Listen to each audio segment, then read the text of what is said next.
Depois até se tu puder compartilhar comigo também a gravação. Ah, claro. A gente compartilha, sim. Vê só se tá passando a apresentação. Tem que colocar no modo de, de leitura. Clica no Botar a janela toda. Ei, Lucas. Oi, tudo bem? Boa noite. Oi, boa noite. Bom, Eu tô com um problema rapidinho na minha câmera aqui do notebook. Eu vou entrar pelo celular também, que eu acho que eu vou ficar com os dois, pode ser? Porque não tá conectando a câmera do notebook. eu também pensei em fazer isso. Deixa eu ver se vai dar certo, rapidinho, peraí.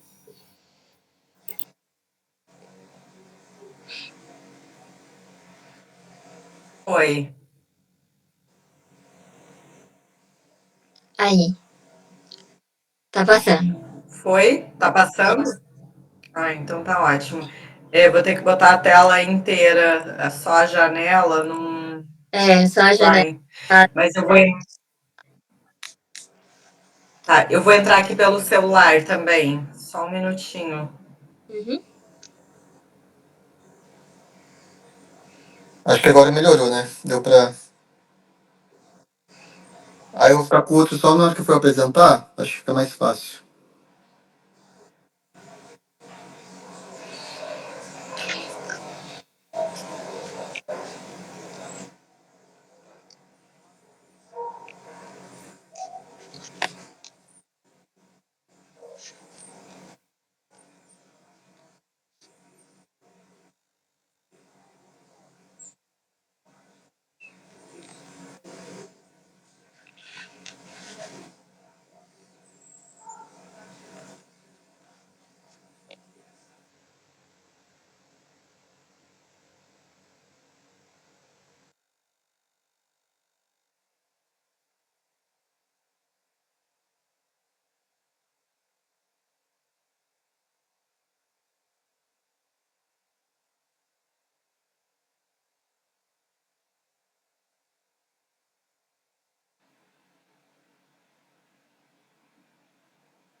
Pronto.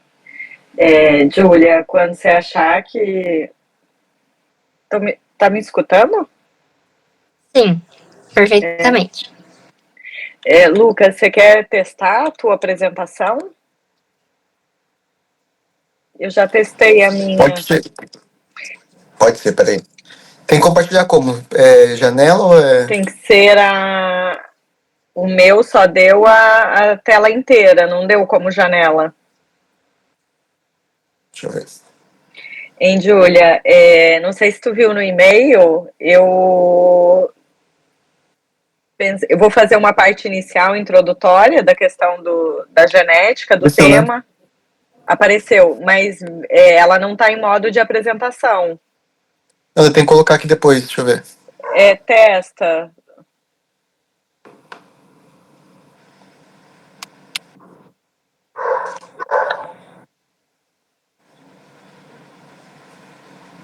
Não foi não.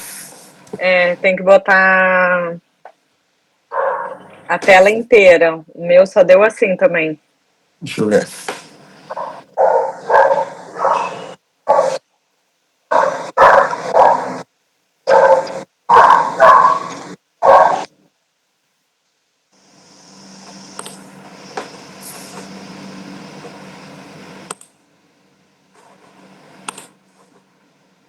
Júlia, tem uma previsão de quantos participantes ou a gente vai iniciar e. Vamos. A gente pode aguardar mais uns 5 minutinhos, porque Claro. no total são 31 pessoas. Uhum. Deixar o pessoal entrar. Foi. Tá ótimo. Você é do curso de farmácia e os outros estudantes também são de farmácia? Não, a gente é farmácia, mas a maioria é de biomedicina e também tem alguns alunos de medicina. Ah, legal. E tá ligado a algum projeto? Não, então, os ligantes, eles são da Unifesp, alunos Unifesp. Os ouvintes são alunos da Unifesp. Mas o que é essa liga? Como se fosse um centro acadêmico? É um projeto que a gente tem anualmente, e aí no primeiro semestre a gente realiza um curso introdutório sobre o assunto de aconselhamento genético, né? Então a gente faz um evento de 3 dias com palestras sobre o assunto, e aí no segundo semestre a gente tem esse ciclo de que quem tem mais interesse no assunto faz uma prova para entrar para a liga. E aí, quem é aprovado tem acesso a essas aulas, esse ciclo de aulas. Que legal. Sim. Legal essa iniciativa. E você está em qual período? Eu estou no último ano já de formação. Legal. São 5 anos aí. Isso. E já sabe o que vai fazer? Então, a minha intenção é trabalhar na indústria, mas como patient advocacy, em relação com associações de pacientes, né? Porque como eu tenho uma doença rara e eu tô no mundo da farmácia, então tá um útil ao agradável. Sim, claro. Só colocar. E aí, por isso, seu interesse na genética também. Isso. Eu falo que eu escolhi a genética antes de escolher o curso. É?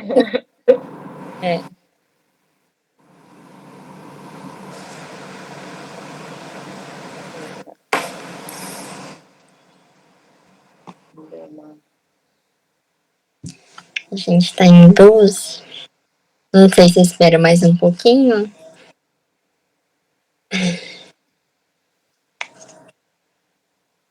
Você que sabe. Acho que a gente já pode começar. Vamos lá, que tá boa. Deixa eu ver. Só dando uma introdução, né, pessoal? Hoje o tema da nossa aula é genética e esporte. E para isso, a gente está com a professora doutora Jamila Perini, farmacêutica, e o aluno de pós-doutorado dela, Lucas Lopes. Eu gostaria primeiramente de agradecer pela presença de vocês e pela contribuição desde já. E fiquem à vontade, a palavra é de vocês, podem dar início à apresentação.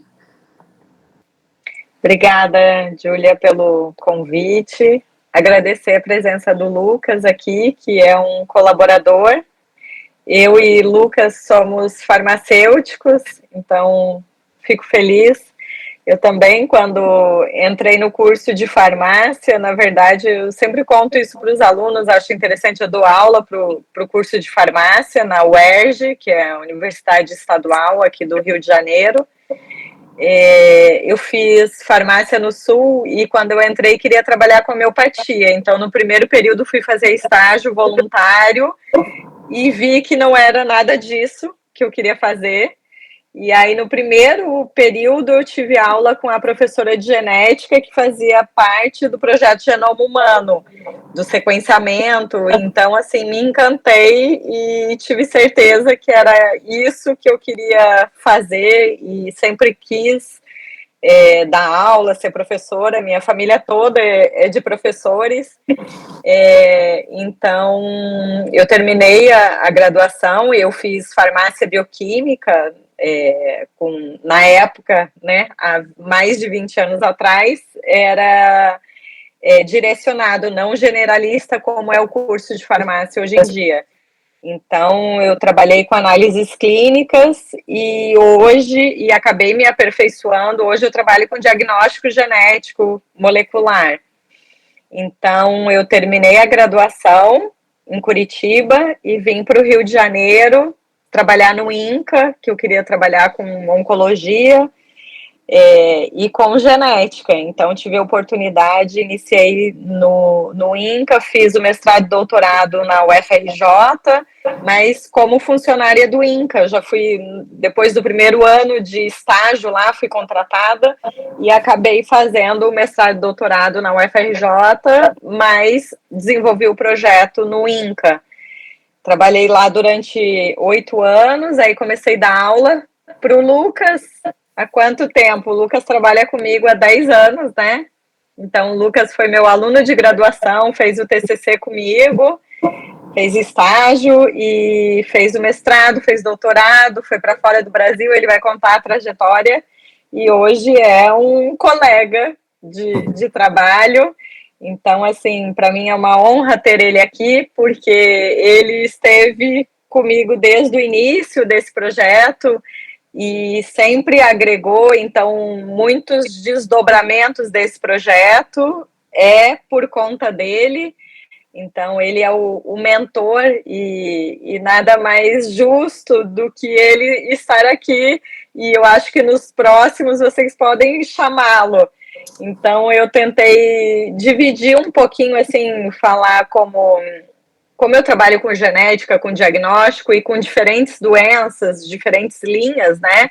Mas, assim, a pergunta sempre é a mesma, a ferramenta é a mesma para diferentes doenças e perguntas. Vou dar um panorama um pouco sobre isso. E o Lucas é o especialista em medicina esportiva, em atletas, então ele vai trazer um pouco disso do dia a dia, da experiência dele, e eu acho que a gente juntos vai poder enriquecer essa liga de vocês. É um prazer participar, eu gosto muito desse contato com os estudantes, e o Lucas é muito mais jovem, eu acho que ele vai falar numa linguagem muito mais próxima de vocês. E eu gostaria que ficassem à vontade também para perguntar, para interromper. Eu acho que a ideia é essa, tá? Lucas, você quer falar agora? Pode ser, pode ser. Então, boa noite para todo mundo. Fico feliz pelo convite também, vindo pela professora Jamila. São 10 anos, eu também fiz farmácia. Eu sou de São Paulo, vim para o Rio para estudar. De início era só para fazer farmácia, nem sabia que ia mexer com biologia molecular. Gostava do curso, eu gostava mais da área de epidemiologia, assim. Mas aí fui fazer estágio com a professora Jamila. Caí no projeto de atletas. Inicialmente nem era com atletas que eu ia trabalhar com asma infantil. Tentei bolsa, não consegui na época de iniciação. Aí surgiu essa bolsa de iniciação científica com projeto de atletas. E a professora Jamila perguntou se eu tinha interesse e tudo mais. Eu falei que tinha. E foi muito legal o desdobramento. Vou passar depois para vocês um pouco do que a gente fez. Mas é muito legal trabalhar com atletas, assim, eles são uma população muito participativa, eles têm interesse muito em saber, em querer contribuir. É bem legal, assim. São 10 anos que a professora Jamila, né, ela foi minha orientadora no mestrado e doutorado. Fui para fora também, eu fiz um período de doutorado de sanduíche no Porto, também com um projeto de atletas. E foi bem legal também lá, porque lá eu estava no instituto que era de oncologia, e o orientador lá aceitou, porque ele tinha interesse com atletas, ele já tinha colaboração com a professora Jamila, e ao mesmo tempo era uma linha nova que ele estava desenvolvendo. E ele já tinha feito uns trabalhos lá envolvendo genética e desempenho de alguns atletas de seleções de futebol e de rugby, Hockey. Hockey com os portugueses, né? E aí ele ficou super interessado com o nosso projeto, que era mais envolvido com lesões, e foi um casamento assim, bem legal entre o nosso projeto. E fico muito grato, né, de estar participando aí com vocês, é muito legal trazer para vocês esse trabalho. Espero que vocês aí que tenham interesse em ir para a área esportiva. É uma área que está crescendo muito, que tem muito interesse e que eu acho que a cada dia mais vai ficar mais interessante ainda, né, para a medicina esportiva. E a genética tem muito a contribuir com isso. Obrigada, Lucas. E o Lucas é paulista também. Eu falei, sou de Taubaté.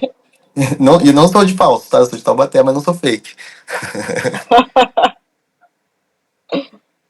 E eu sou de Santa Catarina, sou de Joinville. E somos agora quase cariocas, né, Lucas? São 11 anos aqui, né? Eu, 21. Quase igual. Daqui a pouco vão saber minha idade. Vamos falar Vamos de voltar. genética.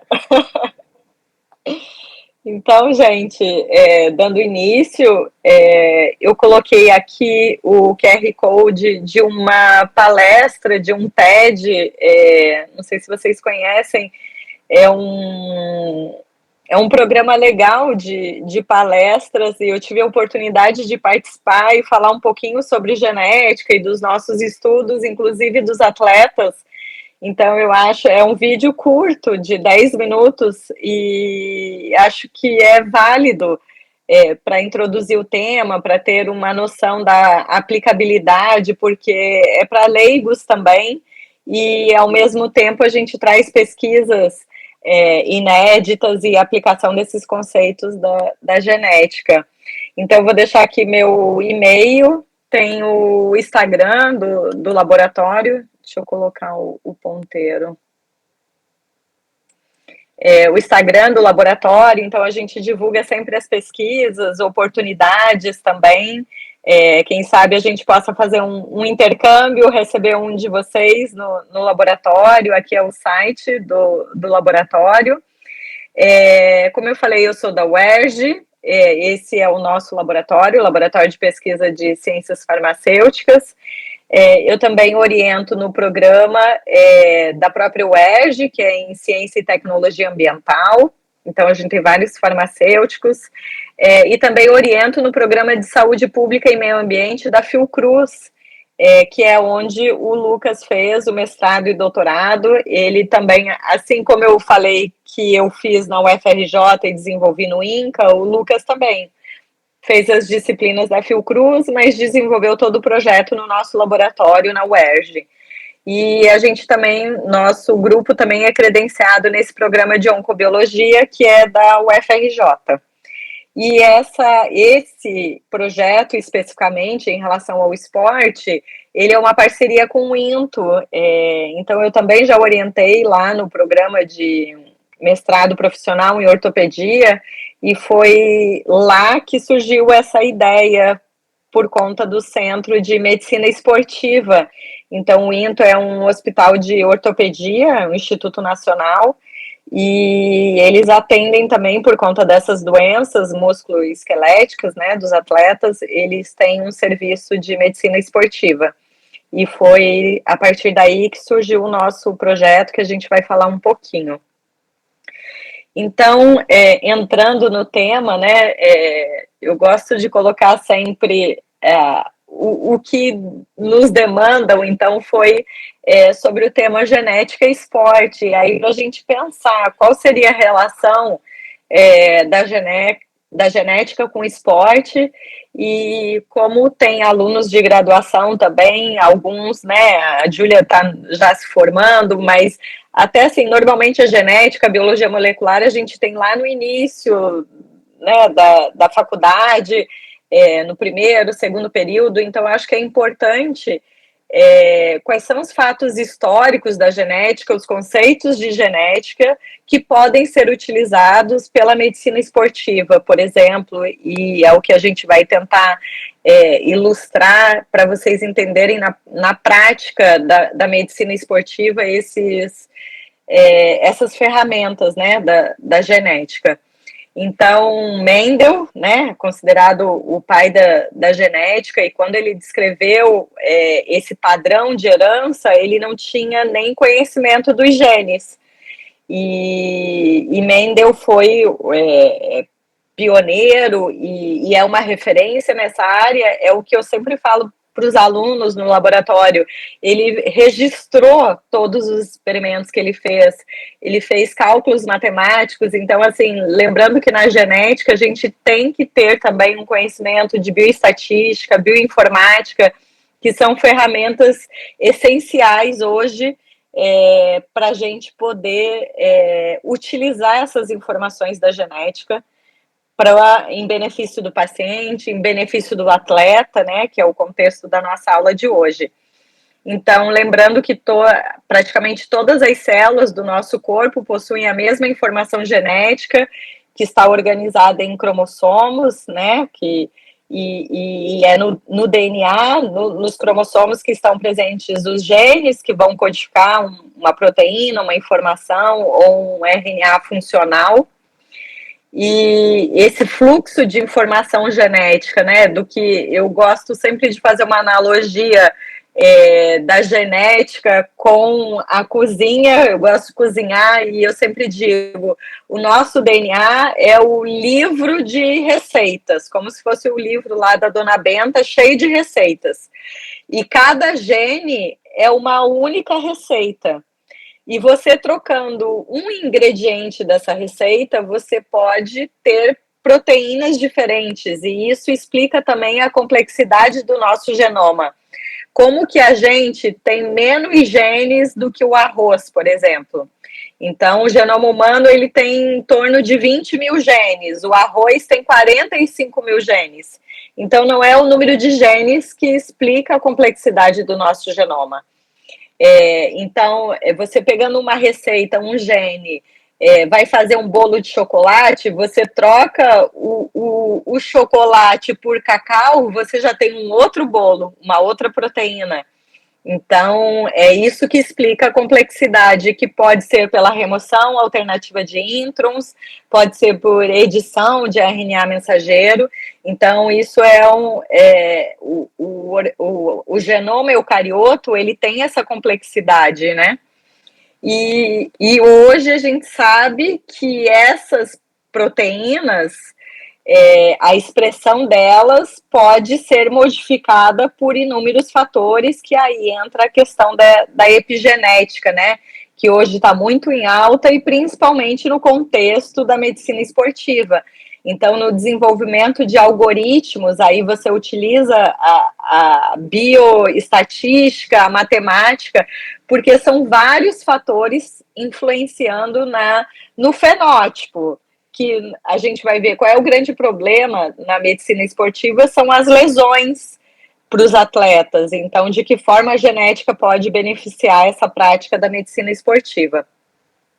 Desde a descrição, então, esse é um artigo, né, da Nature, que foi a autoria de Watson e Cricker, que descreveram a dupla hélice do DNA, então foi em 1953, então aí o sonho de todo pesquisador é publicar um artigo na Nature, e do que eles descreveram a partir dos experimentos de difração de raio-x, que foi feito pela Rosalinda, e que quem ganhou o Nobel por esse feito foi o chefe dela e o Watson e Cricker.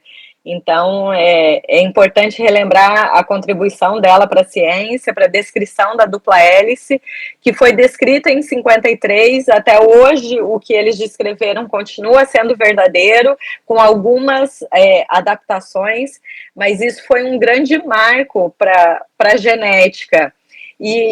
E a partir disso, depois, com o encerramento do projeto Genoma Humano, hoje, as informações, a sequência de todo o nosso DNA está depositada em bancos públicos, então a gente consegue acessar pelo NCBI, por exemplo, a sequência do DNA de todos os cromossomos.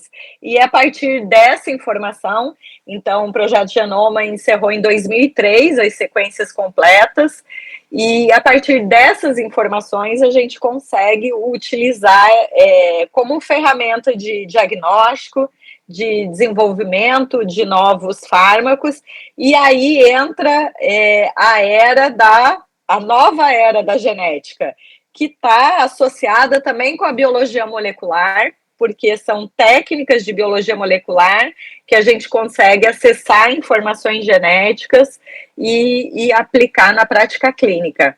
Então, tanto para diagnóstico, desenvolvimento de novos fármacos, e aí eu vou falar um pouquinho para vocês dessa nova era da genética, então, que utiliza técnicas de biologia molecular. A grande... você saber a sequência do genoma te permite a desenvolver fármacos de acordo com a sequência do DNA do indivíduo, aí preconizando a aplicação da medicina personalizada. Isso cria um novo paradigma para a indústria farmacêutica, que sempre produziu medicamentos para tratar toda a população, e agora ela tem que desenvolver medicamentos para subgrupos de indivíduos, de pacientes, de acordo com o perfil genético, por exemplo. Então, essa é uma das aplicações da medicina de precisão, da farmacogenética, você identificar quem são os indivíduos que não vão responder ao tratamento ou vão responder de maneira tóxica, de acordo com o perfil genético e tratar de maneira individualizada. Então, o grande exemplo de fármaco produzido na era do DNA foi um dos primeiros, um medicamento para o tratamento de câncer de mama. Hoje a gente sabe que as mulheres com câncer de mama têm vários subtipos e os tratamentos são de acordo com o subtipo. Hoje, na área de oncologia, principalmente, é o que mais... a genética, a biologia molecular, ela é aplicada por os pacientes com câncer de mama, câncer de pulmão, câncer de intestino, de ovário, não iniciam um tratamento antes de fazer um teste genético para ver o subtipo e poder orientar o tratamento. No passado, existia um subgrupo de mulheres com câncer de mama que não respondiam ao tratamento convencional e que tinham uma sobrevida curta, e foi identificado que essas mulheres superexpressavam o receptor HER2. Hoje em dia existe um medicamento que é específico, um anticorpo monoclonal, que é o trastuzumab, que se liga a esse receptor e impede essa cascata de proliferação. Então, hoje, essas mulheres se beneficiam desse tratamento, mas é apenas 10% das mulheres com câncer de mama que podem se beneficiar desse tratamento. Então, existem vários subtipos e, de acordo com o subtipo, é um tratamento diferente. Eu trago esse exemplo só para vocês entenderem o que a genética, essa descoberta, o encerramento do sequenciamento do Projeto Genoma Humano, o que essas informações básicas trouxeram para a prática clínica, em benefício do paciente. E aí entra no contexto da farmacogenômica, farmacogenética, que foi toda a minha formação no mestrado, doutorado, e eu continuo trabalhando com essa área. Você identificar, então, como eu falei, os pacientes que não vão responder ou vão responder de maneira tóxica, com base no perfil genético deles, você individualizar a dose e evitar, então, efeitos adversos. Muitas vezes até pacientes podem vir a óbito por conta de uma dosagem incorreta. Se todos os pacientes tomarem a mesma dosagem, a resposta vai ser completamente diferente. E é isso que preconiza a farmacogenética, a farmacogenômica, que é a individualização da terapêutica.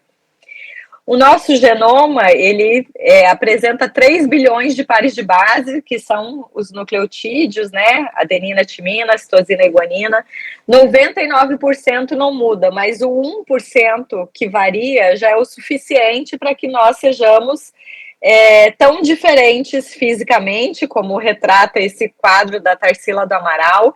Se a gente olhar aqui, né, na plateia, a gente vai ver, então, fisicamente como as pessoas são diferentes, e o nosso organismo, a fisiologia, o funcionamento do nosso organismo também é diferente por conta dessas alterações genéticas, funcionamento de enzimas hepáticas, cardíacas, ser alto, ser baixo, então as características a predisposição de doenças também variam por conta dessas alterações genéticas. E aí, essas alterações genéticas, as informações do nosso DNA, elas são de interesse não só do mundo científico, mas também, hoje, do mundo corporativo. Então, as indústrias, os laboratórios têm interesse na informação do nosso DNA para fins comerciais, para vender testes de diagnóstico. Então, essa revista aqui é interessante, foi uma matéria que foi feita do nosso projeto de atletas assim que ele iniciou, então foi publicado numa revista aqui da FAPERJ, que é a Agência de Fomento do Estado do Rio de Janeiro, e essas informações, então, elas são utilizadas por uma gama de finalidades, como eu dei o exemplo da farmacogenética, para medicina forense, para testes de paternidade, para criminalística, essas séries que vocês gostam de assistir, diagnóstico, para ancestralidade. Então, tem essas informações do nosso DNA, né, como vocês, a Júlia comentou, a questão do aconselhamento genético, então, as informações do DNA que são acessadas para fazer esse tipo de abordagem.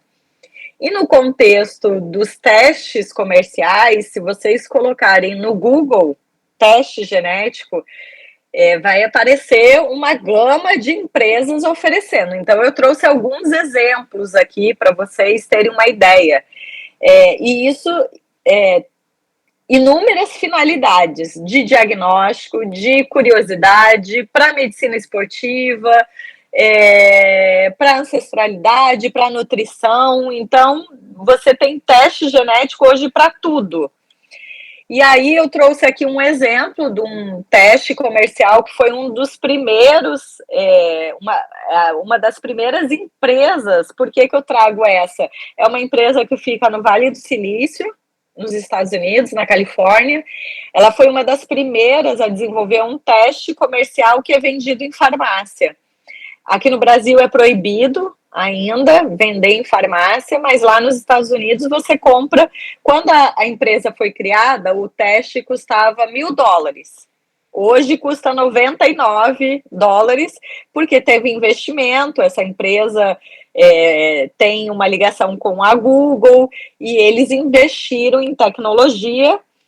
E essa empresa, ela tem a informação de todas as pessoas que contrataram. Eu, por exemplo, quando fui para os Estados Unidos, por curiosidade, como trabalho com isso, comprei o teste na farmácia, cuspi no potinho, mandei pelo correio e depois de um mês recebi o resultado no meu e-mail. Eu vou mostrar isso para vocês.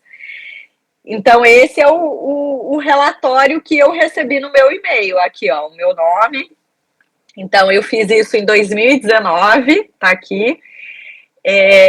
Na época, o teste, ele fazia a identificação de 13 riscos de doenças,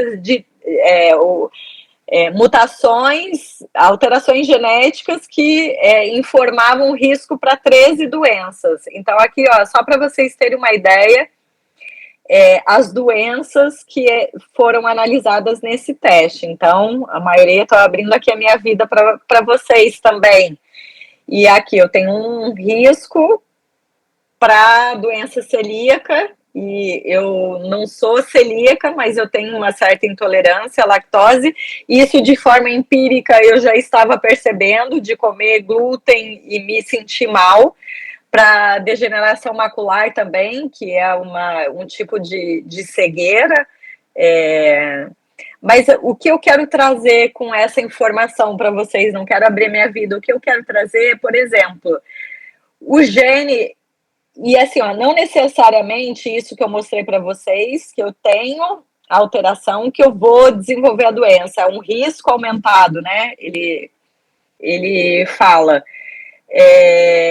Mas eu quero trazer o exemplo aqui do gene BRCA1 e BRCA2, vocês devem ter já visto em palestras anteriores, porque é um gene alvo para câncer de mama e de ovário, então a presença de mutações nesse gene é quase que 100%, 99,9% de chance de ter câncer de mama ou de ovário. É por conta de mutações nesse gene que a Angelina Jolie tirou a mama e o ovário. Mas por que ela fez isso? Ela tinha um histórico familiar, as tias já tinham morrido de câncer, a mãe teve câncer, então ela fez o sequenciamento esses genes, são os maiores genes do genoma. O custo para você sequenciar o gene todo é muito alto, e foi esse o investimento que a Angelina Jolie fez para tomar atitude com aconselhamento genético, com indicação do médico, de tirar a mama e o ovário. Aqui, esse teste comercial, que me custou $99, eles avaliaram apenas 4 mutações, as mais comuns no mundo todo. E o que isso agregou na minha vida? Agora eu não tenho aqui nenhuma variante selecionada, eles só identificam 4. Existem mais de 1000 mutações nesse gene. Então agora, imaginem se eu pego esse resultado e vem dizendo que eu tenho uma mutação. De que forma que eu vou encarar esse resultado? E agora eu recebi o resultado dizendo que eu não tenho a mutação. Então, para que eu vou ficar fazendo mamografia? Dói, né? Para que eu não vou mais? E isso eu estou me arriscando. Então, a minha crítica aqui e o meu sinal para vocês é o que esse teste agrega para mim. Por que eu fiz esse teste? Porque eu trabalho com isso, curiosidade em saber, até para informar os meus alunos, né,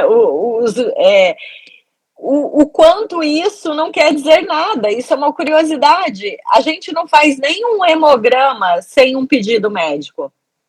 Não recomendo fazer um teste por curiosidade. Você tem que ter um indicativo, como a Angelina Jolie teve. Ela tinha um histórico familiar. Vocês tiveram aula de aconselhamento genético.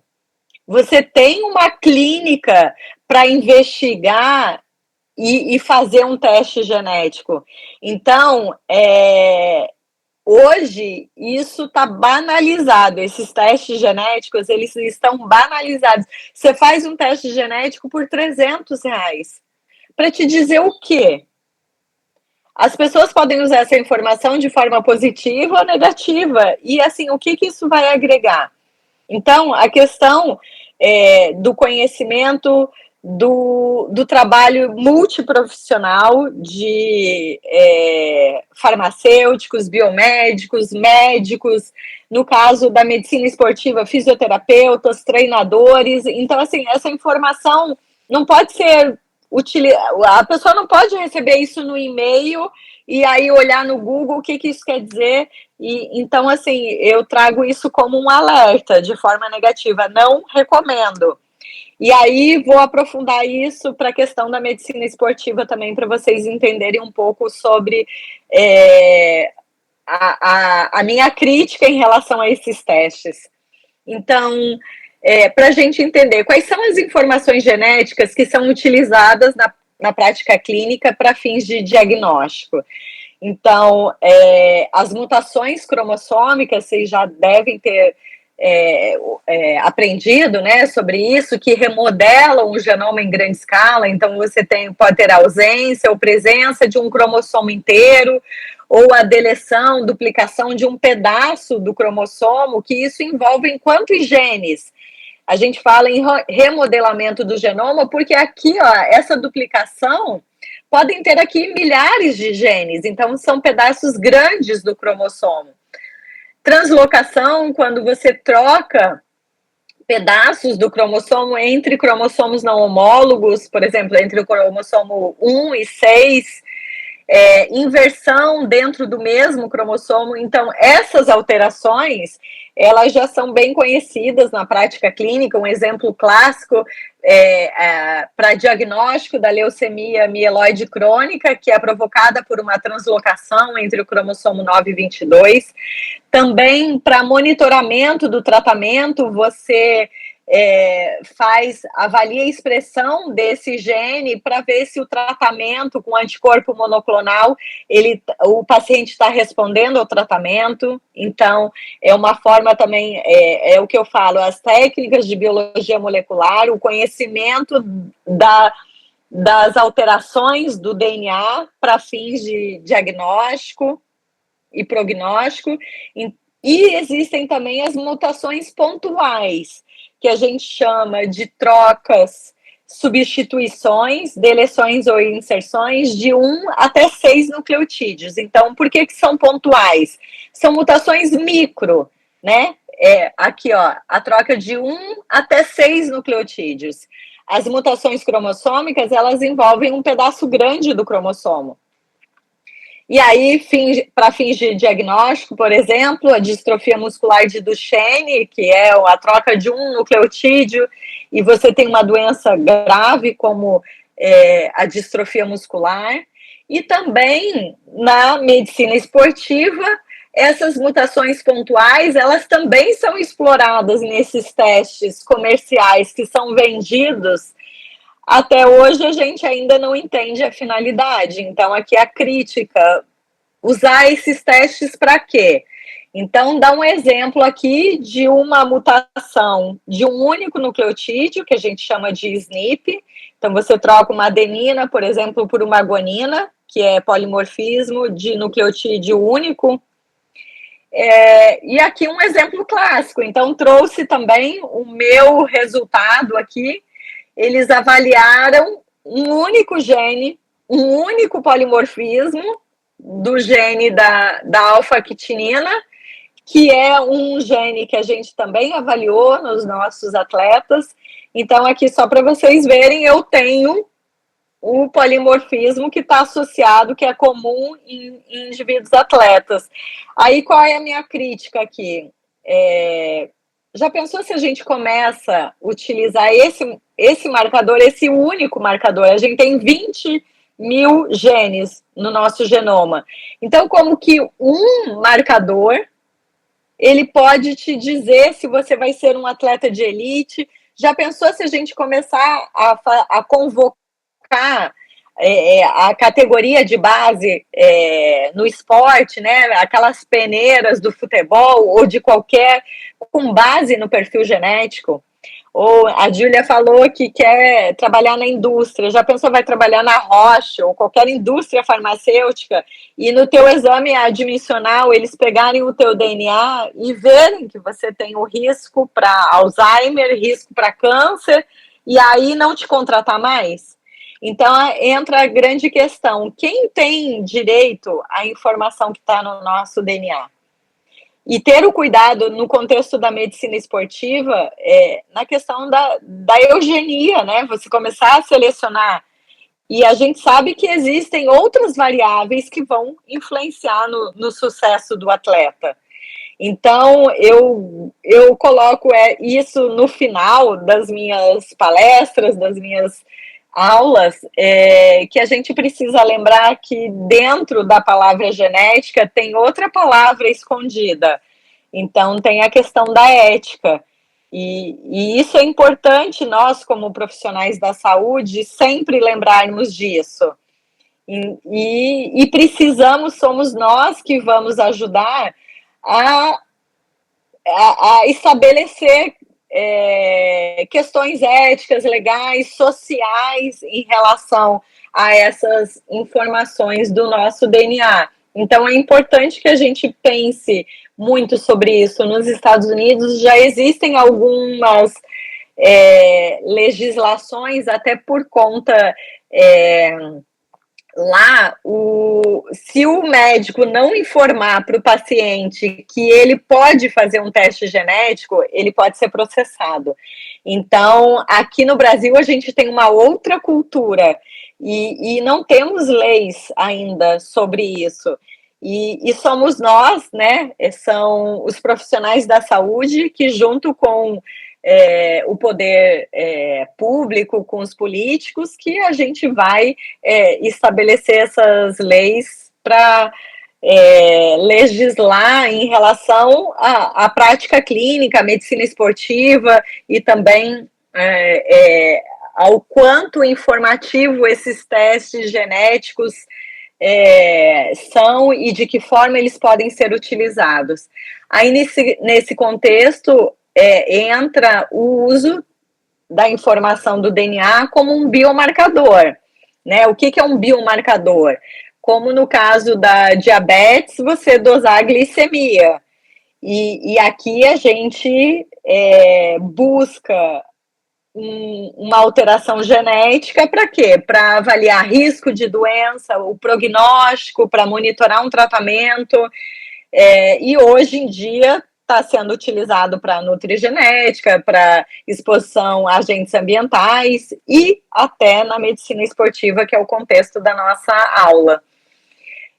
Aí a questão do polimorfismo, que são essas alterações que são investigadas nesses testes genéticos. O mecanismo genético do polimorfismo, a mutação é o mesmo, a diferença entre eles é a frequência com que ocorrem na população, e aí está relacionado também com a penetrância, né? Quanto maior a penetrância, o que é penetrância? É a presença da mutação e a ocorrência da doença. E os nossos estudos, a nossa pesquisa e esses testes genéticos são baseados em polimorfismos, que são alterações genéticas, principalmente alterações de um único nucleotídeo, que ocorrem com uma frequência maior que 1% na população. Então, principalmente as substituições de nucleotídeo.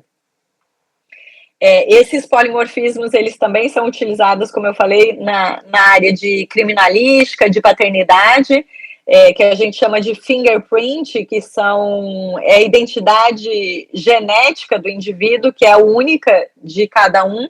Então, são repetições que ocorrem no nosso genoma e que são investigadas nesses testes de DNA. E qual é a vantagem do polimorfismo, que é o que a gente trabalha e é o que é explorado nesses testes genéticos, é que eles estão presentes em todas as células, então tem a facilidade, a questão da coleta, né? O Lucas vai falar, a gente desenvolveu uma cartilha para coleta desse material com swab, então a gente foi em vários campeonatos, em clubes, e o atleta ele tem medo de doar sangue, então isso é uma facilidade, a gente fazia coleta com swab. Aqui é uma foto de um atleta que a gente recrutou, e aqui mostrando um pouquinho aí, como eu falei, esse projeto começou lá em 2017, então aqui só para ilustrar um pouquinho em todos os clubes e modalidades esportivas que a gente fez o recrutamento. Como eu falei, começou em 2017, agora o Lucas vai falar um pouquinho também desses trabalhos que a gente desenvolveu. Então, a gente tem parceria, e na pandemia a gente também desenvolveu um outro trabalho com relação à Covid, e aí envolvendo também a Fiocruz, e agora o nosso parceiro, que é o Porto, onde o Lucas esteve recentemente, e a gente fez alguns trabalhos que até tiveram uma visibilidade grande na mídia.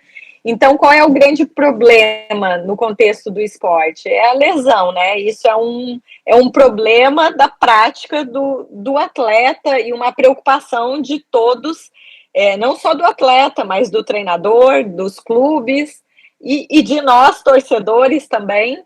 Então, agora, na época das Olimpíadas, a gente deu várias entrevistas, essa foi a última, que foi uma matéria ao vivo, online, que foi muito legal, com outras pessoas também, falando sobre a questão da origem genética na presença de lesões em atletas. Então, vou deixar aqui o QR Code.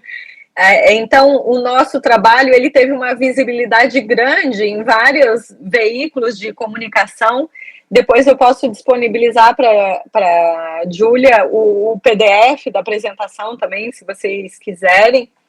E aí mostrar que esse foi o nosso primeiro trabalho, que foi publicado no início de 2020, antes da pandemia, em que a gente determinou a prevalência de lesões em atletas.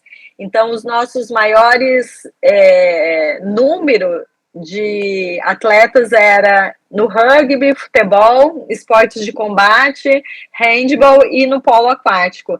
E a gente viu que 76% dos atletas tinham alguma lesão musculoesquelética. Então, esse é um problema grave e frequente no meio esportivo. Então, esse é o Dr. Rodrigo Góes, que é do Comitê Olímpico Brasileiro e que foi quem é o médico que trabalha diretamente conosco até hoje. Agora ele está em Portugal, mas é o que abriu as portas, né, dos clubes para a gente conseguir fazer esse recrutamento. O Vitor também é um parceiro, é um educador físico que também trabalha na medicina esportiva. E essa questão das lesões, ela se intensificou durante a pandemia. O Lucas vai falar um pouquinho sobre isso também, e a gente acabou fazendo, isso foi uma ideia do Lucas, né? Durante a pandemia, a gente não podia mais recrutar atleta, então o Lucas veio com essa ideia, vamos avaliar esses atletas agora, qual é o impacto da pandemia, da Covid, no meio esportivo. Então, esse primeiro trabalho a gente avaliou, viu que a frequência de lesões aumentou. Dos atletas que a gente entrevistou, 81 apresentaram lesão. E depois a gente avaliou também a questão do perfil psicossocial na presença de lesões. Então a gente viu que a depressão estava diretamente associada com a presença de lesões.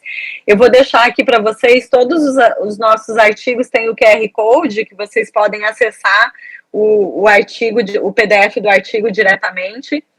E aí entra a questão também que eu gosto sempre de, será que a mutação, a alteração genética, o polimorfismo é mocinho ou vilão? Porque a gente pensa em mutação, em alteração genética, sempre como um vilão, né? E não necessariamente. Então eu gosto de trazer, esse foi o nosso primeiro trabalho só com atletas de vôlei. Na época o Lucas ainda era estudante de farmácia e a gente verificou que esse polimorfismo específico do gene que está envolvido na via da angiogênese, ele está mais frequente no nosso grupo controle, e em quem não tem a lesão. Então, nesse caso, a alteração genética ela tem um efeito protetor.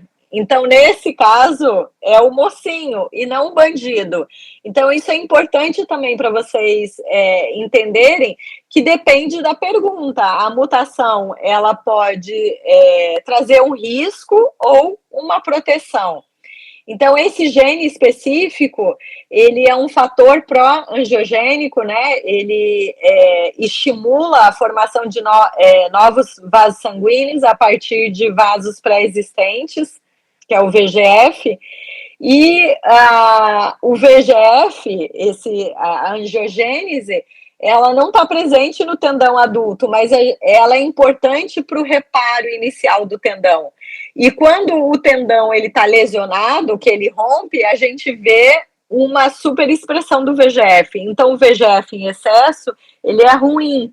E por isso que nesse caso, os atletas que não têm essa ligação do VEGF com o seu receptor em excesso, eles têm uma proteção para o desenvolvimento de tendinopatia. Aqui a gente traz um outro trabalho que é em relação da via inflamatória do TNF. Nesse caso, a gente viu um risco da presença do polimorfismo com a tendinopatia. A gente avaliou também da questão imunológica, um outro polimorfismo também associado com risco. Eu vou deixar para o Lucas entrar nesses detalhes, eu acho que eu já me estendi, acho que eu já vou encerrar e vou passar para o Lucas falar dos nossos trabalhos, que eu acho que é válido ele aprofundar nesses conceitos. Eu só queria trazer um pouquinho aqui para vocês que a gente tem muito ainda para implementar dentro da medicina esportiva em relação à coleta de dados, à análise, precisa de infraestrutura, de tecnologia, essas análises são caras. Ainda não existe um marcador, as lesões, né, elas são multifatoriais, então a necessidade de uma equipe também multidisciplinar e de você desenvolver protocolos e diretrizes para poder implementar isso na prática da medicina esportiva. E quem sabe no futuro, não só no meio esportivo, mas para todas as áreas, né, que o teste do pezinho ele se amplie e que muito mais marcadores sejam investigados desde quando os indivíduos nascem. E aqui vou deixar para vocês também o QR Code de outros vídeos de trabalhos nossos que eu acho que podem complementar a formação de vocês dentro da Liga. Eu vou compartilhar com a Júlia por e-mail o PDF da aula e só mostrando um pouquinho do nosso laboratório, quem somos nós, aqui as nossas linhas de pesquisa, quem tiver curiosidade entra lá, tem bastante novidade, e aqui a nossa equipe, nada disso seria possível sem a atuação dessa equipe, do Lucas, nesse contexto do projeto dos atletas. Deixar aqui nosso contato. Lucas, desculpa, aqui eu tirei uma fotinho nossa, depois eu compartilho com vocês. Imagina, desculpa nada. Vou compartilhar rapidinho aqui. Tudo bem. No meu caso, eu vou trazer mais a parte molecular mesmo envolvida, tá? Aí, eu vou tentar ser bem sucinto assim, que como são muitos mecanismos, eu vou acabar, para não estender muito também para vocês aí, eu vou tentar ser o mais breve possível, tá? Deixa eu ver. Não foi, né?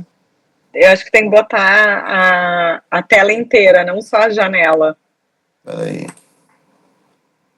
Isso. Aqui. Tela cheia.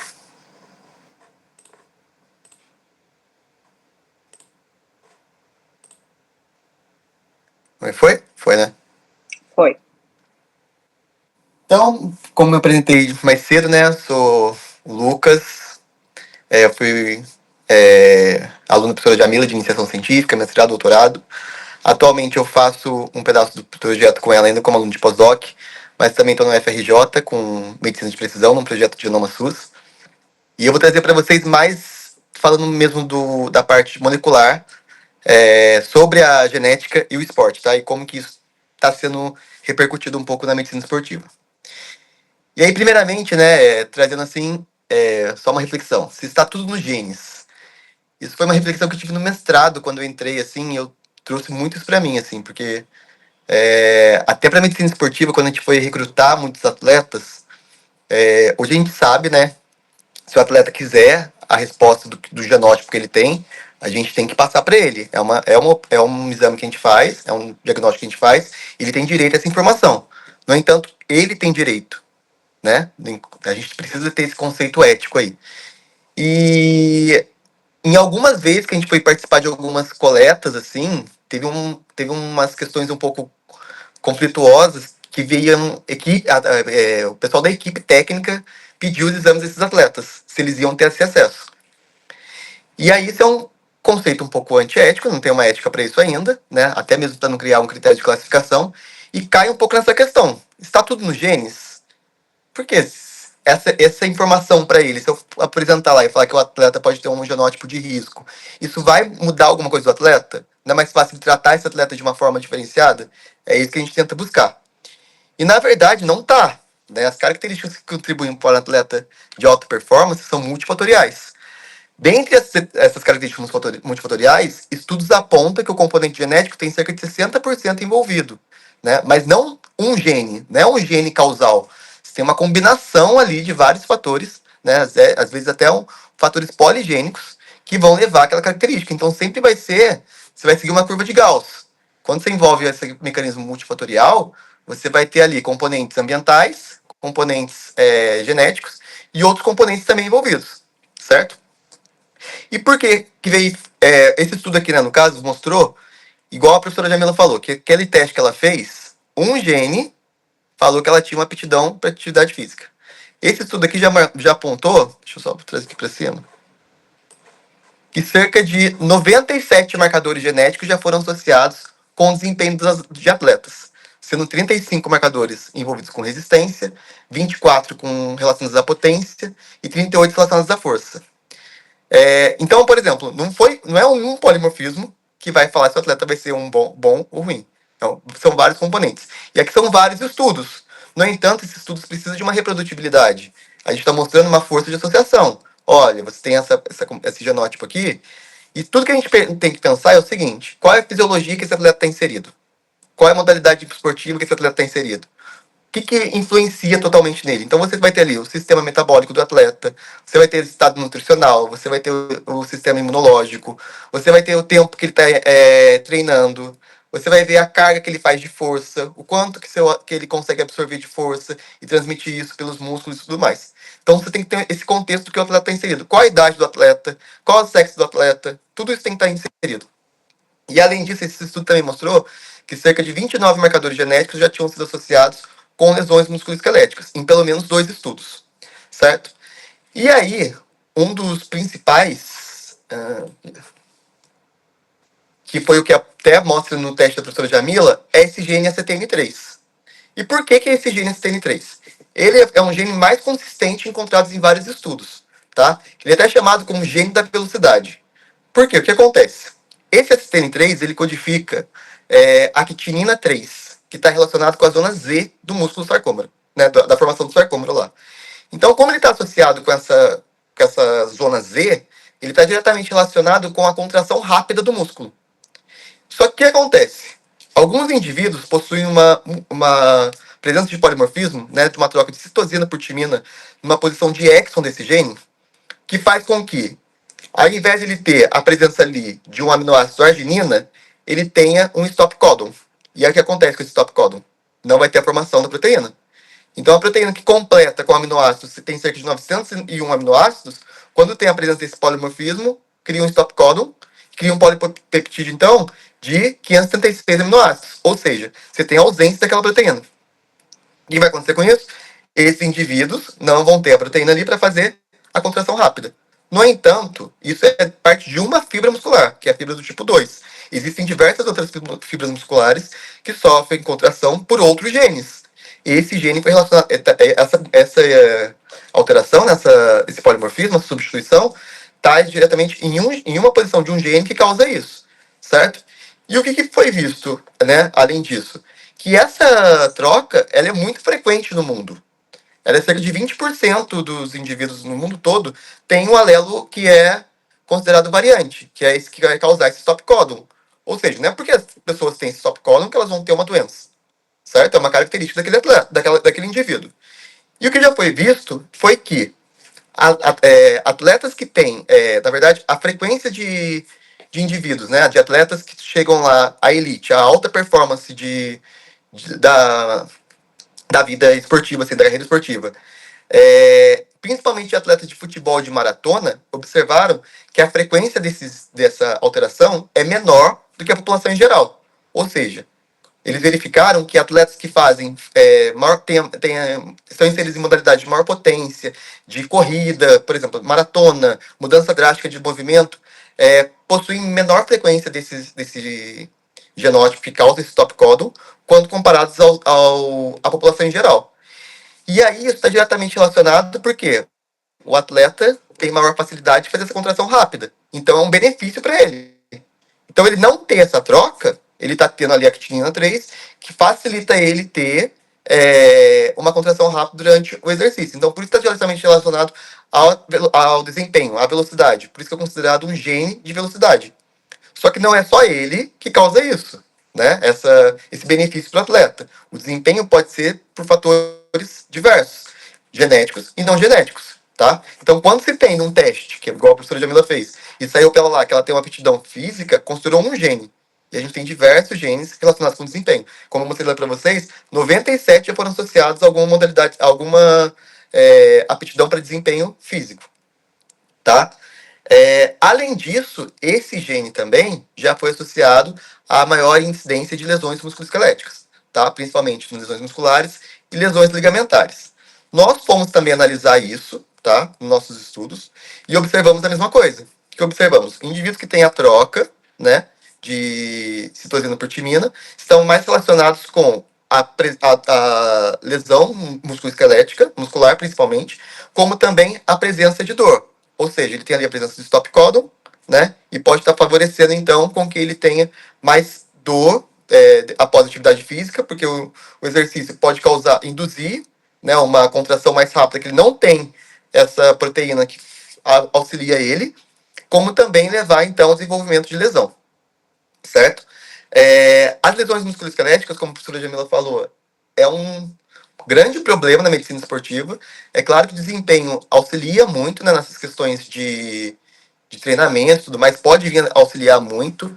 No entanto, até mesmo esse gene da actina 3 aí, actinina 3, estudos já apresentaram que, por exemplo, numa competição de futebol, onde tinham presença de atletas que tinham, né, atletas de elite, que tinham o genótipo que causa stop codon e os que não causam, que tem a presença da proteína. Apesar de apresentarem que os atletas que tinham a proteína correram mais durante a competição, todos os atletas participaram sem ter nenhuma lesão. Ou seja, não é porque ele teve essa lesão, teve esse genótipo, que ele tem que ser cortado. Ele também é primordial ali. Ele pode ter outros fatores que influenciam ele ter um bom desempenho. Certo? A gente precisa estudar muito amplo isso. Não é algo determinístico. Você tem isso e isso vai causar isso. São vários fatores envolvidos. E em questões de lesões, né, no caso, como a professora Jamila bem falou, a gente já vem estudando há bastante tempo sobre isso, né, sobre polimorfismos genéticos envolvidos com lesões musculoesqueléticas. No meu caso, eu vou falar um pouco mais sobre a tendinopatia, que foi o que eu mais estudei assim, durante iniciação científica, mestrado, doutorado. Certo? Esses foram os nossos artigos já publicados. Se vocês quiserem, eu posso até mandar para vocês o PDF, que é o mesmo que a professora Jamila colocou o QR Code lá. No primeiro estudo, naquela que ela até perguntou para vocês, entre vilão e mocinho, né, no qual a gente tem lá um processo de angiogênese, foi o primeiro estudo que a gente foi fazer. O que acontece? Você tem polimorfismos que podem aumentar a expressão e alterar a função de uma proteína, né? Tanto para risco quanto para benefício. Então, o que acontece? Quando você tem um processo de lesão ali, você tem o tendão em si, no caso, né? Ele não tem presença de vasos sanguíneos. E o que a angiogênese é? Presença de novos vasos sanguíneos a partir de um pré-existente, certo? Então, a gente foi estudar exatamente isso. E o que acontece? Quando você tem, então, um aumento de carga mecânica, um processo de hipóxia e presença de citocinas, que são causados por um estresse inicial mediante exercício físico, você tem a expressão do VEGF-alfa, que é o principal fator pró-angiogênico, tá? E ele pode ser ligado a dois receptores, ao receptor R1 e ao receptor R2. No caso, o receptor R2 é codificado pelo gene KDR, por isso que chama, então, interação VEGF-KDR. Quando se liga, então, o VEGF ao receptor, ele promove a angiogênese e também pode estimular a proliferação de algumas células T, que eu vou falar mais pra frente para vocês quais são essas células T. E aí o que acontece, né, que a gente foi estudar? A gente estudou 4 SNPs do gene VEGF e 3 do gene KDR. E no qual a gente observou que um SNP que estava localizado no gene KDR, né, apresentou uma associação negativa, então teve um efeito protetor para aquele atleta. E o que acontece com esse SNP? Ele está numa região de exon que ele altera a conformação da enzima, do receptor. E aí, o que acontece? O VEGF acaba tendo mais dificuldade de se ligar ao KDR, né? Porque você tem ali a alteração da enzima, através dessa conformação estrutural mesmo. Então o VEGF não consegue se ligar, você tem menos processo angiogênico. O que acontece com a angiogênese? Inicialmente, a angiogênese acaba sendo um fator de regeneração tecidual. Ela está ali presente para fazer uma regeneração do tecido. Só que o que acontece? Se você tem um tecido que é rígido, o tendão é rígido, se você tem um tecido rígido, sem presença de vasos, se você começa a ter vasos, o que vai começar a acontecer com esse tecido? Ele vai ficar mais frouxo. E se ele fica mais frouxo, ele fica com mais susceptibilidade de romper. Então, a angiogênese, em um certo momento, ela é positiva, que ela faz o reparo. No entanto, se estiver em excesso, ela acaba sendo prejudicial. Então, se você tem ali um atleta, pensando no atleta, que ele está todo dia ele tem uma atividade física, todo dia ele está exercendo atividade física e de alta intensidade. Então, ele sempre está tendo um processo de estresse naquele tecido, regeneração, estresse, regeneração, estresse, regeneração. É difícil o tempo que ele tem de repouso, certo? Ainda mais quando ele entra num ciclo que ele vai para uma grande competição. Exemplo agora das Olimpíadas. Ele sempre está em alto looping assim, de estresse, regeneração, mas não dá tempo de fazer uma regeneração total. Então, essa angiogênese, que era para ser mais controlada, ela acaba sendo em excesso, porque você vai estar sempre estimulando que ela aconteça. E aí, então, o indivíduo que tem esse polimorfismo acaba fazendo com que tenha menos angiogênese, porque o VEGF não vai conseguir se ligar ao receptor, causando um efeito protetor, então, evitando que tenha um rompimento do tendão. Outros estudos que a gente foi fazer foi em relação à inflamação. Por quê? Porque é um mecanismo também que tinha um paradigma aí, um conflito de informações. Durante uns 10 anos ficou esse conflito, em onde tinha o conflito até do nome da doença. Chamava de tendinite e tendinopatia. As pessoas ficavam, eu chamo de tendinite ou tendinopatia. Porque tendinite vem de algo que tem uma resposta inflamatória, tem uma inflamação, certo? Só que quando começaram a fazer estudos com o tendão, degenerado, observavam que não tinha presença de tendão ali. Desculpa. Não tinha presença de inflamação ali. Não tinha resquício de células inflamatórias ali. Né? Só que eles pegavam um tendão já em fase tardia da doença. Então o tendão já estava totalmente degenerado. Então não tinha presença de inflamação ali.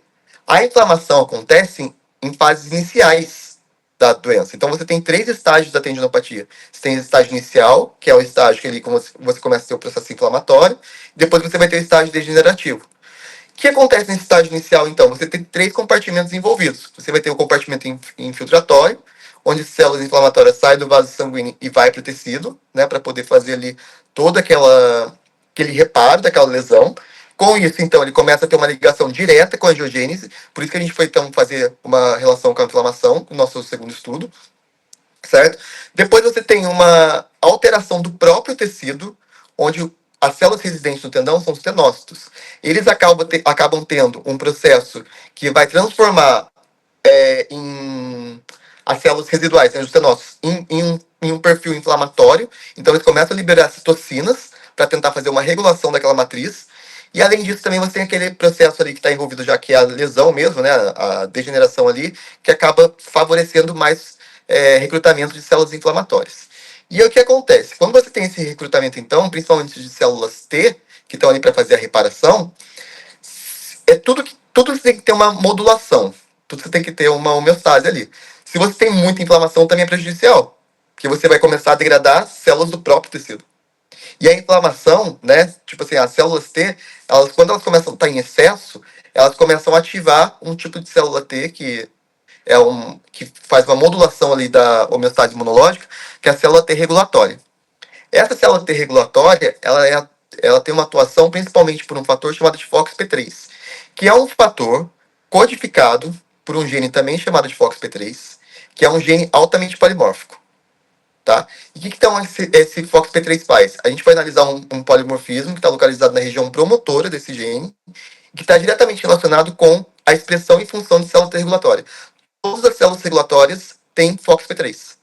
E aí, então, dependendo do nível que tiver ali de expressão de FOXP3, você vai ter essa atividade de modulação da atividade inflamatória.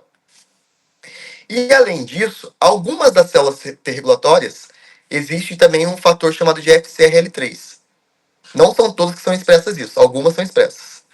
E esse fator também é codificado por um gene do mesmo nome, certo? E o que acontece? tem um polimorfismo localizado na região promotora desse fator, que quando você tem alteração, né, uma troca de timina por citosina, você aumenta a expressão desse fator. Células T-regulatórias que têm muito desse fator acabam inibindo a função T-regulatória. Então, o que acontece? Ela serve como um feedback ali para evitar que você tenha muita célula T-regulatória atuando. Só que se o indivíduo já tem esse perfil genético, né, que é a alteração nessa célula T-regulatória, ele sempre vai ter uma célula T-regulatória sem função. Então, não faz a modulação daquela região. Outro fator também que a gente vai estudar, que foi bastante importante, é só para mostrar a região, né? Foi o TNF, que foi também, esse aí foi dados da minha dissertação até. O TNF, ele é uma citocina pleiotrópica que está diretamente relacionado com degradação de colágeno e com recrutamento de mais citocinas pró-inflamatórias. Então é aquela questão que eu falei, a gente sempre tem que ter uma homeostase quando você tem um processo de lesão, tá? Então, se tem ali uma lesão, teve um processo inflamatório, você quer que aquele processo inflamatório logo passe. Só que se você tem mecanismos ali, né, que pode ser do próprio indivíduo, pelos mecanismos genéticos, que faz com que essa inflamação demore para passar, ela acaba sendo prejudicial. Então, você vai ter degradação do tecido, mais degradação do tecido, certo? E também reconhecimento daquele parte do tecido ali como se não fosse do indivíduo. Então, acaba prejudicando ainda mais os indivíduos. Então, com base nisso, a gente criou esse foi o nosso primeiro esquema que a gente criou com base tanto na angiogênese e inflamação, certo? Então, você tem aqui um tendão saudável. Dá para vocês verem meu cursor aí? Não sei se dá para ver. Deixa eu ver se eu consigo colocar...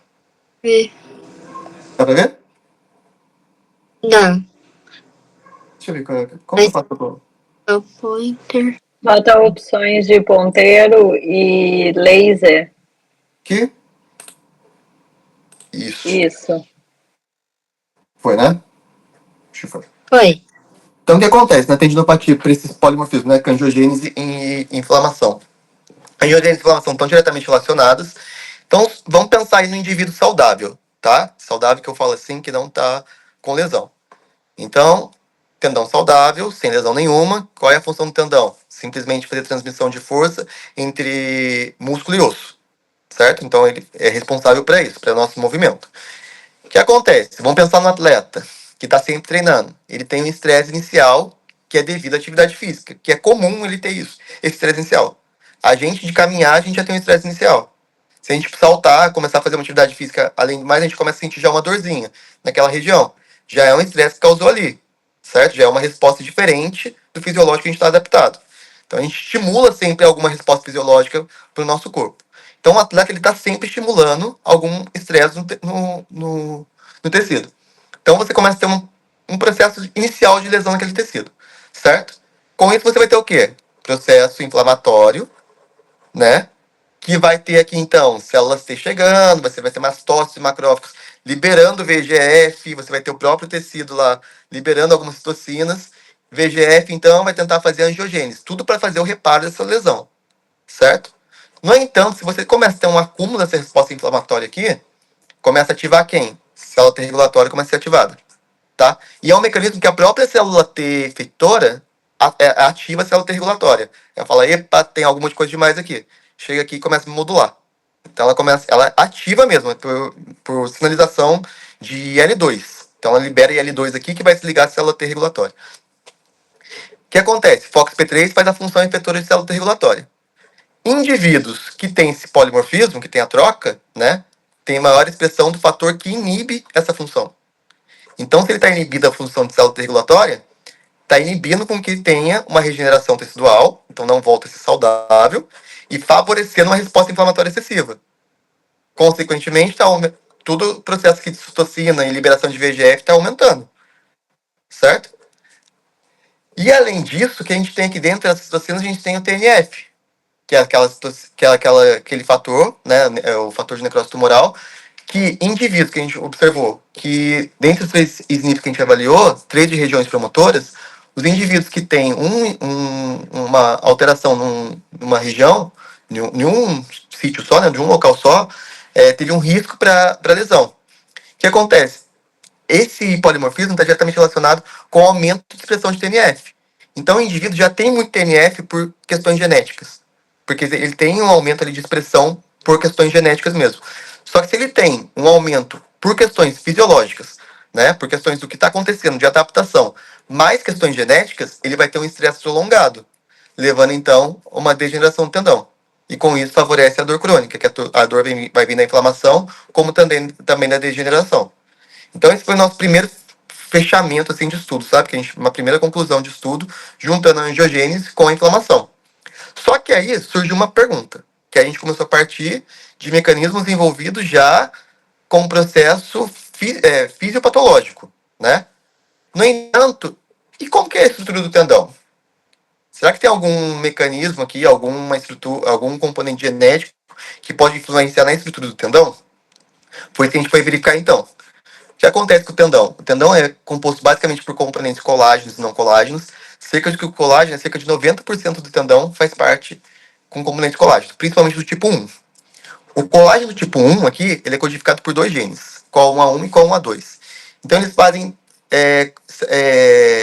uma tríplice hélice, assim, entre eles. São duas fitas de A1 e uma fita de A2. Eles fazem uma tríplice hélice. Desculpa, são duas de A2 e uma de A1. E ele, você vê aqui que ele faz ele é o maior componente do tendão. E ele está diretamente relacionado com essa estrutura organizada do tecido. O tendão tem que ser uma estrutura organizada, porque ele faz a transmissão de força. Se ele for uma estrutura desorganizada, ele não consegue fazer a transmissão de força. Ele fica mais frágil, e levando então à ruptura, certo? Só que junto com ele existem outros componentes não colágenos, né, que estão diretamente relacionados com a elasticidade do tendão, como por exemplo essa glicoproteína tenacina, que é codificada por um gene chamado tenacina também, TNC, certo? E além disso, você também tem presença de MMP3, né, que estão presentes aqui, que ela faz uma regeneração desse tecido. Fisiologicamente, o tecido tem que ser regenerado sempre.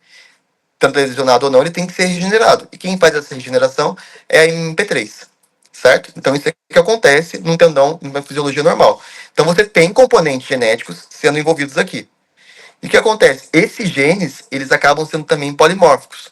Num primeiro estudo que a gente foi ver, né, na cadeia alfa do colágeno tipo 1A2, que codifica aquela cadeia alfa 2, a gente avaliou 3 SNPs que estavam relacionados, 2 em exons, desse col 1A2, e um do intron 46. Então, região codificante e região não codificante, certo? E esse estudo a gente também avaliou tanto para o tendão quanto também para a lesão no ligamento cruzado anterior. Foi o primeiro estudo que a gente fez, avaliando o colágeno tipo 1. Porque o ligamento cruzado anterior tem uma semelhança estrutural muito grande com o tendão. E a gente observou que variante nesse SNP que estava no exon 28 e também no intron 46 apresentou um risco de 5 vezes mais chance do atleta ter lesão no ligamento cruzado anterior. Então a gente foi ver, será que tem alguma relação também com a tendinopatia? O que acontece nesses dois SNPs, principalmente, né? Você tem uma troca ali de guanina e citosina para esse que está na região de codificante do exon. E quando tem essa troca, né, de aminoácido, de nucleotídeo, você acaba trocando aminoácido. Trocando aminoácido, você tem uma alteração numa posição da tripla hélice dessa estrutura. Então você altera a organização estrutural do colágeno tipo 1. Certo? Deixando então uma maior estabilidade térmica, ou seja, ele acaba ficando mais rígido. Isso pode ser bom? Pode, mas ao mesmo tempo ele pode ser ruim, porque se você tem ali altos estímulos fisiológicos sendo colocado numa estrutura que é muito rígida, que ela não tem uma certa elasticidade, ela tem uma tendência a se romper direto. Ela não tem um processo ali que ela vai tentar controlar aquela ação externa.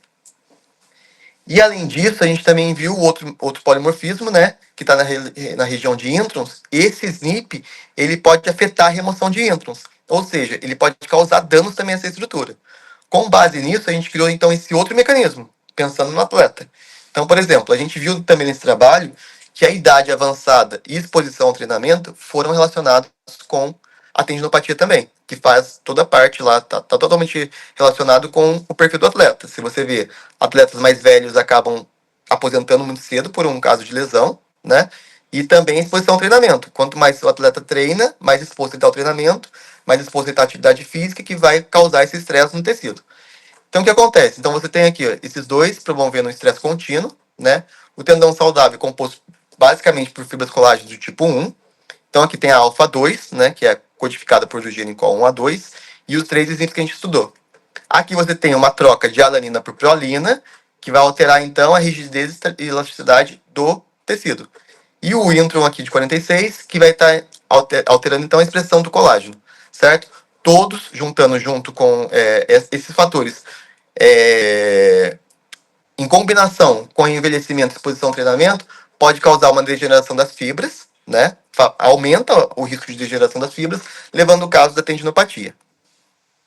E um outro mecanismo são as estruturas que não são colágenas, que fazem exatamente a elasticidade. Esse é um fato interessante porque a tenacina C e o MMP3, eles têm uma relação diretamente uma relação diretamente. Por exemplo, a tenacina C, ela é altamente expressa em intensidade de física, em atividade física de alta intensidade. Então, quando você tem ali uma atividade física de alta intensidade, uma atividade física de alta intensidade, desculpa, que é o caso de atletas de alta performance, você tem um aumento de expressão de tenacina C. Justamente porque a tenacina C está relacionada com elasticidade. Lembra que eu falei lá do colágeno, que ele era muito rígido, que acabava causando ruptura total de uma vez? A tenacina ela tem essa função de causar uma elasticidade ali para tentar remodular aquele tecido. Ela faz uma remodulação tecidual. No entanto, como ela faz a remodulação, qual é o outro fator também que está relacionado com a remodulação? MP3. Então ela acaba ativando o MP3 também para tentar quebrar ali os nós, né, que está causando devido a esse estresse tecidual. Então age de uma forma em conjunta. Porém, o que acontece? MMP3 ele é uma matriz de metaloproteinase que degenera a matriz celular.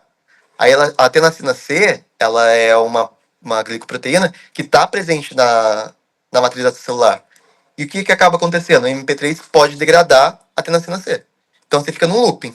E isso pode ser modulado por mecanismos genéticos. Foi que a gente criou um perfil de fenótipo para o nosso estudo. O que acontece aqui? A tenacina C, então, ela é uma glicoproteína exomérica, né? Ela tem, como mostrado aqui, ó, ela tem 6 ramos idênticos, então ela é exomérica, certo? E dentro dela, né, tem um polimorfismo que é polimórfico, né? Tem um polimorfismo que está localizado no exon 17, que foi qual a gente avaliou, que ele causa uma alteração também conformacional de leucina por isoleucina. O que acontece? Quando você tem essa troca, né? Você tem a isoleucina acaba tendo um impedimento estérico ali entre os aminoácidos e deixa essa molécula maior. Então, para você ver, uma troca de nucleotídeo acaba causando aminoácido que acaba causando afetando a estrutura da glicoproteína. E aí deixa essa estrutura maior, certo? E a estrutura maior está diretamente relacionada com essa elasticidade do tendão. E a matriz de metaloproteinase 3, a MP3, também é polimórfica, é codificado por um gene também chamado MP3, e possui um polimorfismo no intron 4, que está diretamente relacionado com a atividade catalítica dessa matriz, né, desse MP3, da sua atividade. E já foi associado com o risco de tendinopatia. Então, o que a gente criou? Esse aqui foi o nosso último estudo agora, que a gente está em fase de submissão, da relação de tenacina C com MP3. O que acontece? Você tem aqui, então, um atleta, né, de alta performance. O indivíduo que tem, então, a alteração, né, daquela leucina por isoleucina. O alelo A daquele indivíduo, aquela troca, acaba causando uma maior isoforma da tenacina C. Certo? Então, aqui, atleta estimula aqui a expressão de tenacina C. A atividade física, né, de alta performance. Estimula aqui a expressão de tenacina C. Ele vai expressar então qual? A isoforma maior, devido ao seu componente genético, certo? Ele sempre vai expressar essa. E aí a tenacina C acaba vindo aqui, ativando a expressão de MP3 para fazer a degeneração tecidual. Tudo tem uma tendência a fazer o quê? Uma remodelação tecidual, certo? Só que acontece, já foi visto que MMP3, né, ele consegue degradar apenas a isoforma maior da tenacina C. Então ele não degrada a isoforma menor. Então em indivíduos que têm a outra isoforma, né, que não causa, que é a leucina, no caso ali do aminoácido, que não causa esse impedimento estérico, o MP3 não consegue degradar. Então você vê aqui que indivíduos que têm essa combinação desse fenótipo, acaba tendo uma falha da degeneração. E além disso, o atleta continua tendo ali um aumento de carga mecânica no seu tecido, né? Que vai favorecer então a ruptura do uma ruptura do tendão. Então a gente criou como um fenótipo de ruptura, que é falha da regeneração. Porque ele não vai ter essa combinação aqui para poder fazer a regeneração. Ele vai ter ao contrário. Ele vai ter duas alterações que vai favorecer uma falha na regeneração, levando então à tendinopatia. Entendeu? E aí, com base nisso, tem outros estudos que a gente está desenvolvendo ainda. Eu acho que para não ficar muito extenso, eu parei por aqui, que foi o nosso último estudo. Só para trazer para vocês um último slide aqui da aplicação genética na medicina esportiva. Como eu falei para vocês, não é um único SNP ou uma única associação que vai falar para um atleta se ele vai ter o melhor desempenho ou não, se ele vai ter lesão ou não. Hoje em dia já se fala de score genético, score poligênico, na verdade, onde você tem uma combinação de vários fatores envolvidos. O indivíduo pode ter um fator de proteção e um fator de risco, e no score genético vai dar qual é o índice que ele vai ter para desenvolver aquilo. Qual é o ideal hoje em dia? É você fazer um mapeamento de todos os indivíduos, ver as alterações, estudar todo o genoma do indivíduo, né? Hoje se fala já do estudo de todo o genoma, para verificar qual é esse índice de score, combinando com fatores não genéticos. Então, por exemplo, combinando com o fator de treinamento, combinando com a idade, combinando com o sexo, combinando com o IMC, com o estado nutricional. Então, a ideia é criar um algoritmo que vai favorecer sempre o atleta, né? Prevenir as lesões e sempre que ele tenha o melhor desempenho para sempre competir. Porque, por exemplo, chega em casos das Olimpíadas hoje em dia, você vê muitos atletas aí que se dedicaram 4 anos para o ciclo olímpico e na reta final é cortado por alguma lesão. Ou no dia da competição se machuca. Então, assim, a ideia não é essa. A ideia é ele sempre não afetar a qualidade de vida desse atleta. Então é isso que nossos projetos vêm tentando buscar, sabe? Vêm tentando auxiliar. E aí uma área que eu acho, né, indico para vocês assim, que está crescendo muito, e eu acho que para a medicina esportiva vai crescer muito nessa área de genética, é trazer também a bioinformática com a bioestatística. Porque é um local aí que você vai ter a parte genética do indivíduo, junto com os outros fatores, né, de risco envolvidos, para criar esse algoritmo. Né? Então você tem base da bioinformática. Certo? E aí, então, agradeço a vocês, né? Desculpa aí também pelo horário, se eu passei muito do que eu tinha que falar. Foi um prazer falar para vocês, assim, eu sempre gosto de falar desse tema, é um tema que eu gosto bastante. E se tiverem alguma pergunta também podem fazer, tá bom? E muito obrigado. Muito obrigada, Lucas, doutora Jamila. Apesar da gente ter passado do horário, a aula foi muito boa, muito interessante, muito completa. Eu amei, assim. Deixa eu só ver o chat aqui. Muitas reações aqui de coraçãozinhos. Pessoal elogiando. A Andressa achou a palestra incrível. Disse que amou. Que bom. Muito obrigada. Pessoal, alguém tem alguma dúvida? Ligante, ouvinte, tem alguma? Qualquer coisa também a gente pode encaminhar as dúvidas por e-mail. Né? Vocês se disponibilizam. Claro.